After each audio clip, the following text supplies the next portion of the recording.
Olá, turma Dascalos! Tudo bem com vocês? Tudo certo? Professor Fred, da área de Química, aqui hoje para falarmos de um assunto muito importante em provas de vestibulares e também Enem, que é o assunto sobre gases. Mas, especificamente, nós iremos tratar nesse vídeo sobre a densidade dos gases. Pô, Fred, mas densidade não é a relação de massa e volume? Sim, senhor, tudo certo, é isso mesmo. É uma propriedade física da matéria muito importante. Agora, galera, eu não posso apenas pensar nessa relação massa dividido por volume para gases. Por quê? Quando eu falo do estado físico gasoso, algumas ideias você tem que ter em mente. Quais são essas ideias? Primeiro, que as moléculas de um gás, elas estão muito espaçadas uma das outras. Porque um gás, ele tende a ocupar todo o lugar no espaço. Porque, galera, não existe uma atração legal sobre as suas moléculas, como existe, por exemplo, num sólido ou em um líquido. Tá? O gás tem as moléculas totalmente dispersas. Existe uma propriedade, que é a difusão de um gás, que o gás ele tende a ocupar todo lugar no espaço.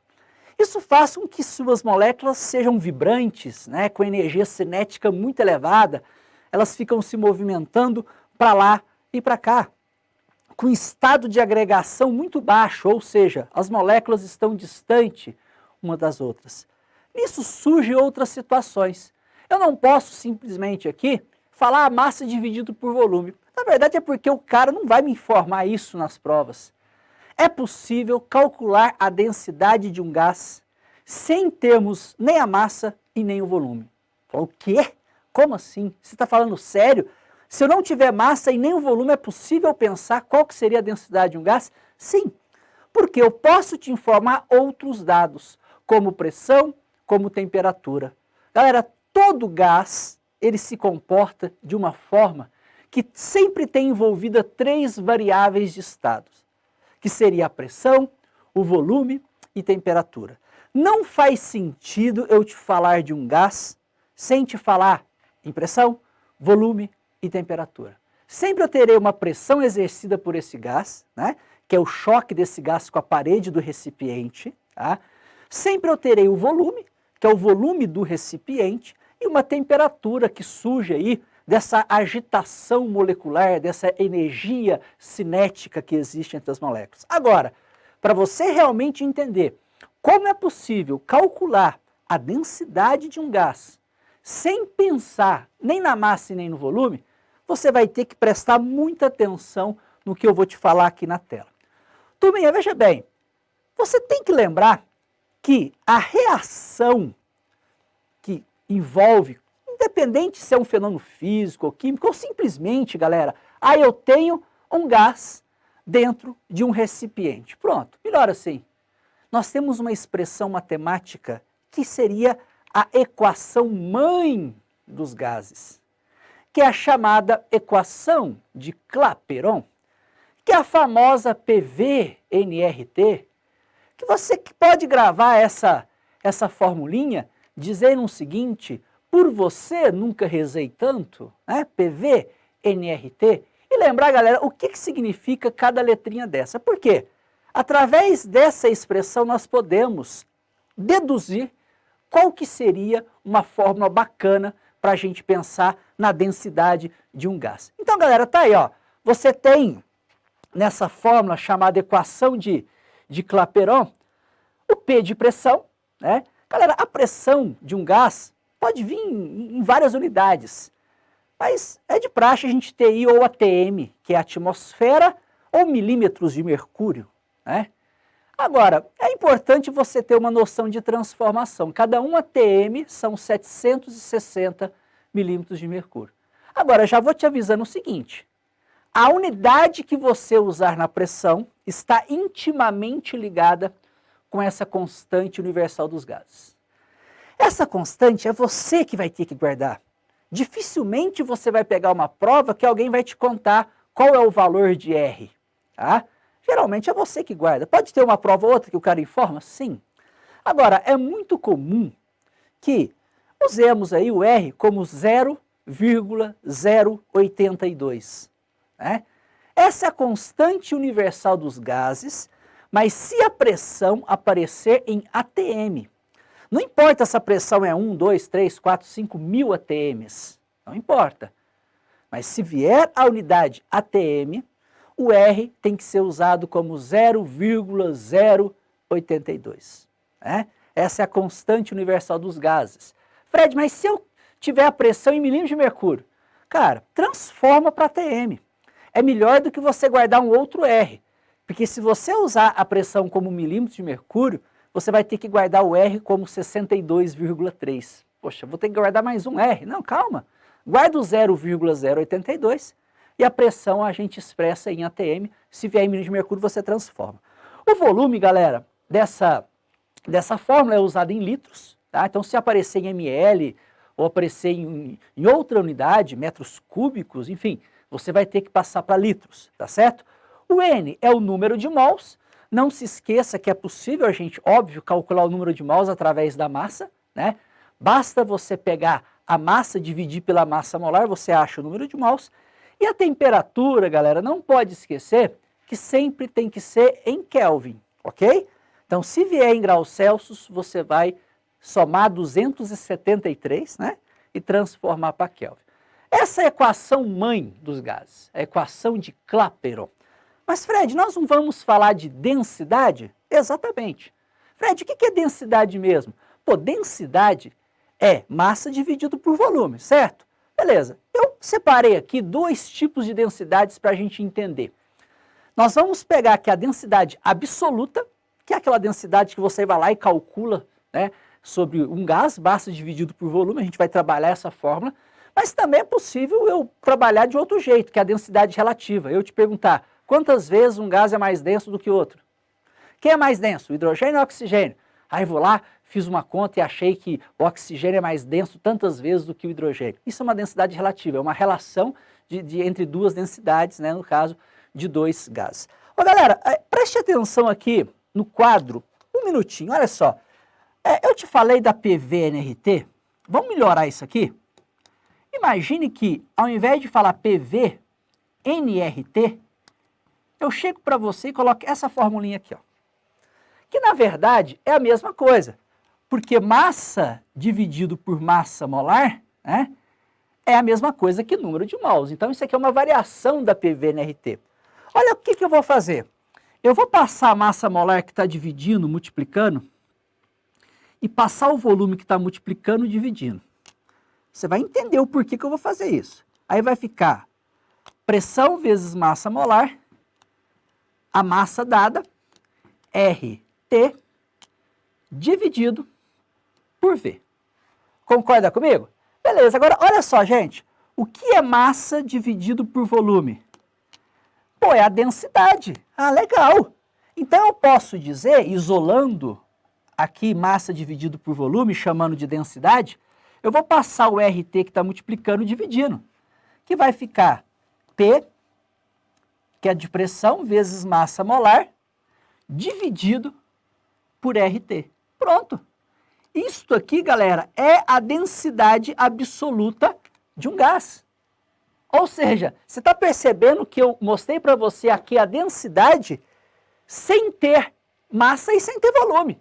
Eu tenho pressão vezes massa molar, que é aquela massa da molécula, né, de 1 mol, R, que é o 0,082, a temperatura, que tem que ser em Kelvin. Então, a partir da PV-NRT, da equação de Clapeyron, nós já achamos aí a densidade de um gás. Turminha, então veja bem, isso aí, nós temos então a densidade absoluta, tá? Então, a densidade absoluta é essa formulinha PMRT, onde P pressão, M massa molar, R é o 0,082 e o T temperatura em Kelvin. Agora, galera, se eu dividir essa fórmula, se eu pensar em uma situação onde, pô, eu tenho dois gases, qual é mais denso do que o outro? Se eu tiver as duas densidades, fica muito fácil, né? Se eu chegar para você e falar o seguinte, pô, a densidade do oxigênio é um valor, a densidade de hidrogênio é outro valor em certas condições, né? Ou seja, dependendo da pressão e dependendo da temperatura. Tem como eu saber quantas vezes um gás é mais denso do que o outro? Claro que tem. Basta eu dividir a densidade de um pelo outro, né? Se eu pegar a densidade maior e dividir pela densidade menor, eu vou achar quantas vezes o maior é mais denso do que o outro. Concorda comigo? Agora, existe um outro jeito de você achar uma densidade relativa, né, sem usar os valores de densidade. Pô, Fred, como assim você está me falando? Estou te falando o seguinte, eu posso chegar para você e falar, pô, a densidade do hélio em uma certa situação de pressão e temperatura é 5 e a do hidrogênio é 2,5. Pô, eu sei que o hélio é 2 vezes mais denso do que o hidrogênio, do que o gás hidrogênio. Beleza. Agora, é possível eu te falar quantas vezes que o hélio é mais denso que o gás hidrogênio, sem te contar a densidade de um ou de outro? É. Se eles estiverem na mesma condição de pressão e de temperatura, tá? Então se estiver nas mesmas condições de pressão e de temperatura, basta eu dividir a massa molar de um pela massa molar de outro. Você está brincando? Sim. Você pega lá a massa molar do hélio, 4. A massa molar do hidrogênio, do gás hidrogênio, 2. Então significa que ele é o dobro. Realmente é 2 vezes mais denso. Mas eu já peguei esse exemplo porque eu já sabia que dava o dobro, tá? Então é possível a gente fazer isso. Se o cara te informar a massa molar dos participantes e te falar, pô, está nas mesmas condições aí de pressão e temperatura. Perfeito. Então você pode usar massa molar de um dividido pela massa molar do outro. Então o que que significa? Por exemplo, vamos pegar oxigênio e hidrogênio, o O2. É O e O, não é? A massa do oxigênio é 16, então a do O2 é 32.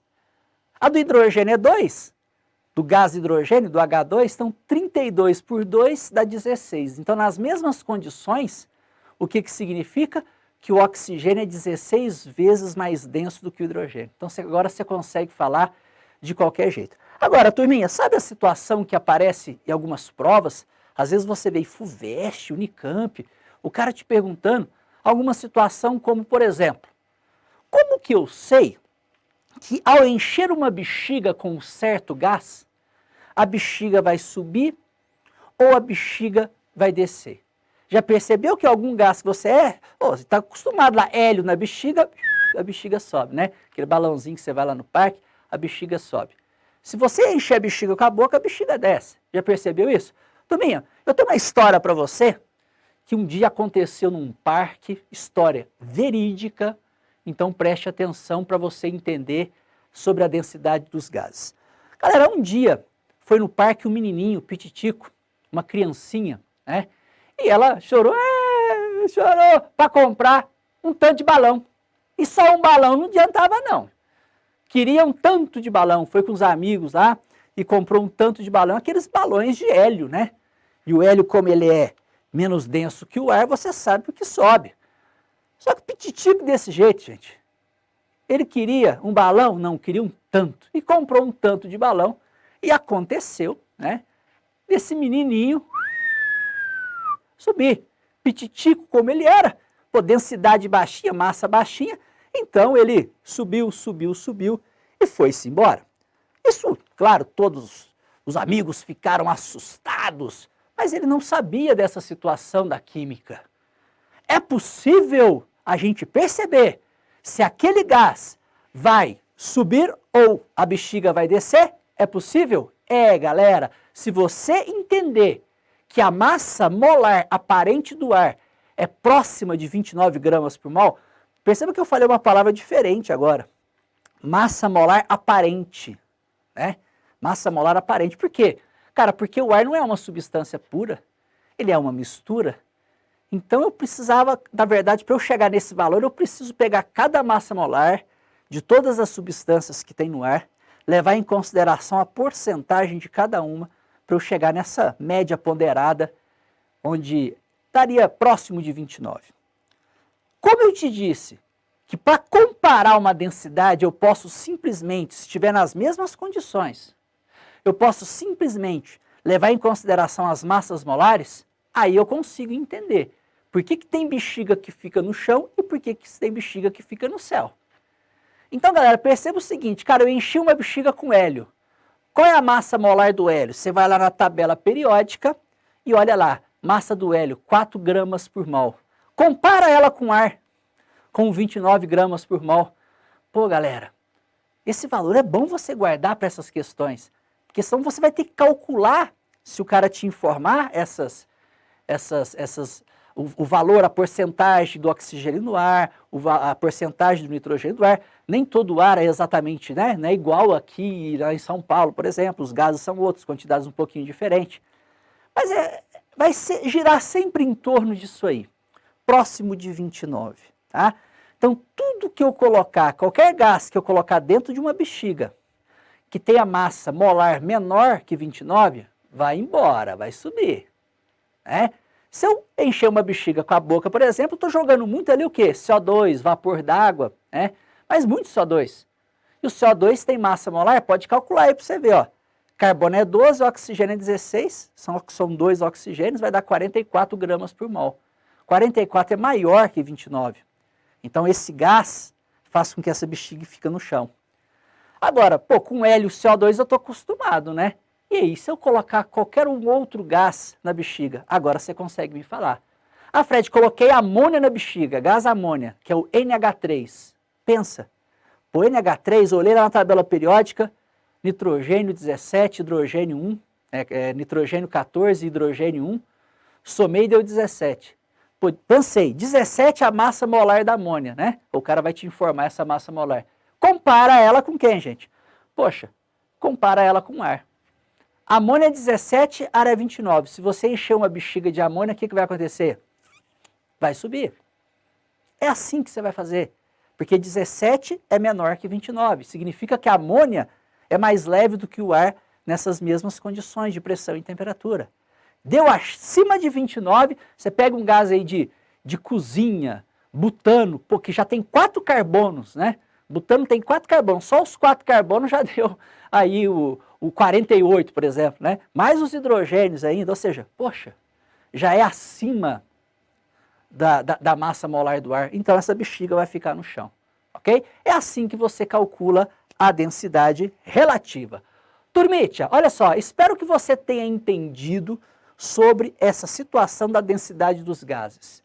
É claro que gás, a matéria gás é muito mais ampla do que isso, mas aqui especificamente vale a pena você trabalhar essas situações, sabe por quê? É palpável. É possível colocarmos situações do nosso dia a dia, como o nosso amigo Júlio que voa nos balões, né? Então, galera, fique atento com essa situação. Não se esqueça de entender aí a densidade dos gases, ok, galera? Espero que você tenha gostado desse vídeo. Não se esqueça de curtir o vídeo, ativar aí o sininho, né, para você receber as notificações que toda hora tá colando um vídeo novo aí no canal, ok? Um abraço!